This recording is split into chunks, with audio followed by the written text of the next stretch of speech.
सबको पैसे की इंपॉर्टेंस तो पता है। क्या आप में से कोई भी है जो डेली उठ करके सुबह अपने पैसे को आग लगाता है? कोई नहीं है। पैसे की वैल्यू हमको पता है। 100 रुपए बचाने के लिए पता नहीं कितने धक्के खाते हैं, अपना कितना टाइम खराब कर देते हैं। पैसे की वैल्यू हम सबको पता है, वो किसी को भी सिखाने की जरूरत नहीं है। टाइम की वैल्यू हमको पता ही नहीं है। क्यों नहीं पता है? क्योंकि हमारी विजन बहुत ही शॉर्ट टर्म है। अगर विजन लॉन्ग टर्म हो जाए तो हम समझ सकते हैं कि एक्चुअल में हमारे लिए टाइम की क्या वैल्यू है। जैसे आज अगर आप स्टूडेंट हो, मान लो पढ़ाई कर रहे हो, तो आज एक्चुअल में अभी स्टेज में आपके लिए टाइम की क्या वैल्यू है? कुछ भी नहीं है। अगर टाइम वेस्ट करते भी हो तो क्या हो जाएगा? अगर फाइनेंशियली देखा जाए तो क्या लॉस हो रहा है आपको अगर आप अपना टाइम खराब करते हो? तो ज्यादा से ज्यादा एग्जाम में नंबर कम आ जाएंगे, बस खत्म। अगर मैं अगले 1-2 साल, 3 साल या 4 साल तक की बात करूं तो इससे ज्यादा तो कुछ भी नहीं चला जाएगा ना हमारा। लेकिन अगर इसी विजन को हम लॉन्ग टर्म कर दें कि आज जो आप टाइम खराब कर रहे हो उसकी वजह से अगले 10 साल में या 20 साल में आपको कितने का नुकसान होने वाला है। 10 साल बाद आप में से कितने लोग हैं जो फाइनेंशियली अच्छा पैसा कमाना चाहते हैं? सारे ही चाहते हैं। अच्छे पैसे की डेफिनेशन क्या है आज के टाइम में? क्या 5,000 रुपए महीना अच्छा पैसा है? लाख रुपए महीना, चलो मान लेते हैं, इसी को हम एक बेंचमार्क पकड़ लेते हैं। कितने हैं आप में से जो अगले 10 साल बाद लाख रुपए महीने का कमाना चाहते हैं और उनको अंदर से लगता है कि वो कमा सकते हैं?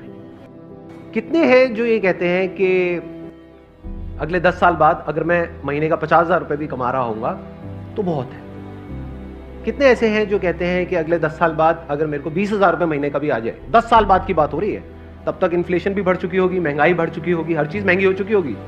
अब कितने हैं जो कहते हैं कि अगले 10 साल बाद अगर मेरे को 20,000 रुपए महीने का भी आ जाए तो बहुत है? कोई नहीं चाहता। सब अंदर से क्या चाहते हैं कि लाख रुपए महीने का है। बट कड़वा सच क्या है?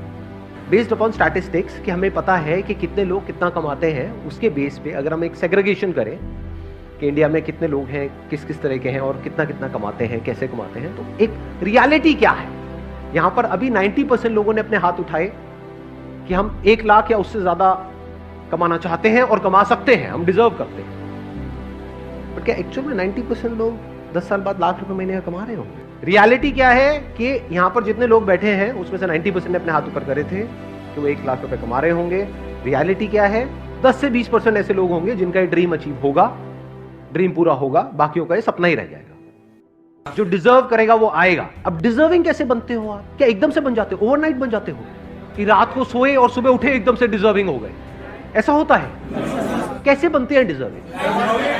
कि अगले 10 साल में जो आप करने वाले हो वो डिसाइड करेगा कि आप डिजर्विंग हो या नहीं हो। क्या करने वाले हो मतलब अपने टाइम को कैसे यूज करने वाले हो। कि अगले 10 साल में आप अपना जो टाइम है, जो लिमिटेड है आपके पास में, जो 10 साल है, ये एक तरीके से क्या हुआ, जैसे बिजनेस करते हैं तो एक अमाउंट होती है, एक कैपिटल होता है जिससे हम बिजनेस को शुरू करते हैं, तो ये कैपिटल हो गया। इसको कैसे इन्वेस्ट करते हो, कहां इन्वेस्ट करते हो?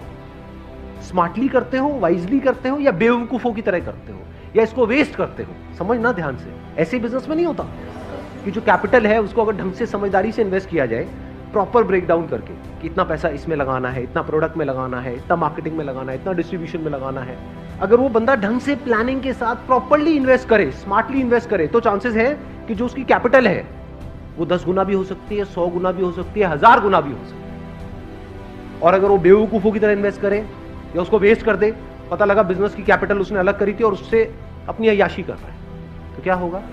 जीरो। ऐसे ही टाइम के साथ कि जो 10 साल है ये आपकी कैपिटल हो गई एक तरीके से। इसको आप कैसे इन्वेस्ट करने वाले हो, इसको आप कैसे यूज करने वाले हो, ये डिसाइड करेगा कि आप उस 20% में आओगे या नहीं आओगे। जिसने भी लाइफ में कुछ भी ढंग का किया है उसको ये कैलकुलेशन समझ आती है। वो क्या है? उसके लिए टाइम की वैल्यू पैसे की वैल्यू से बहुत ज्यादा है।